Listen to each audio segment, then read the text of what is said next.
श्री स्वामी समर्थ. सत्यवान आणि सावित्रीची कथा. या व्रतामागे एक पारंपरिक सावित्री आणि सत्यवान यांची पौराणिक कथा सांगितली जाते.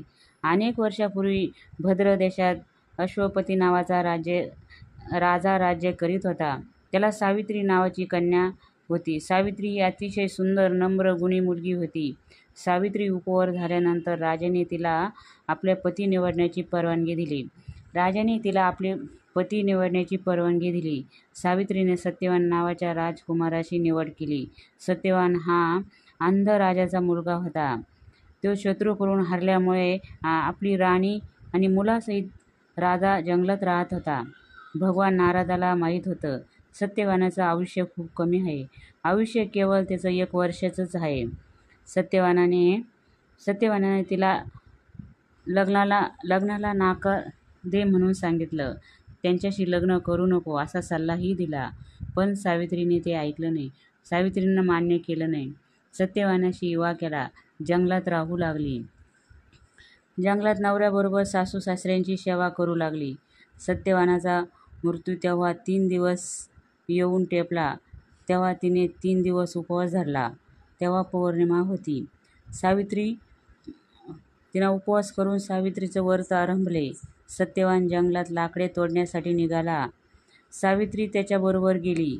लाकडे तोडता तोडता त्याला घेरी आली आणि जमिनीवर पडला. राजाला चक्कर आली आणि तो जमिनीवर पडला. तिथे यमधर्म आले होते. सत्यवानाचे प्राण घेऊ लागले. सावित्री यमाच्या मागे मागे जाऊ लागली. पतीबरोबर जाऊ लागली.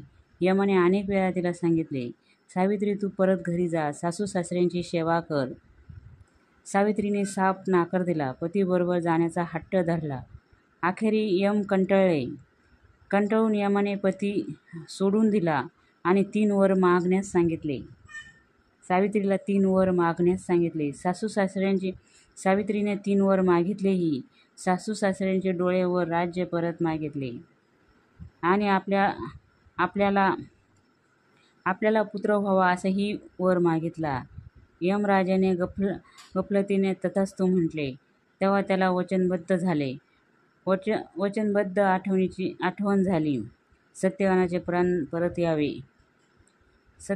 प्राण परत यावे आणि सावित्री वडाची पूजा करून ती मिळालेले राज्य तिनं परत मिळवले.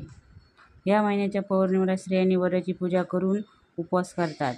याला तर वड सावित्री पौर्णिमा असे म्हणतात. ही कथा तुम्ही एकदा ऐका आणि आपलं मन. सावित्रीने कशी पूजा केली? सावित्रीने काय केलं? सावित्रीने यमाच्या दारातून आपल्या नवऱ्याचा प्राण वाचवला. श्री स्वामी समर्थ.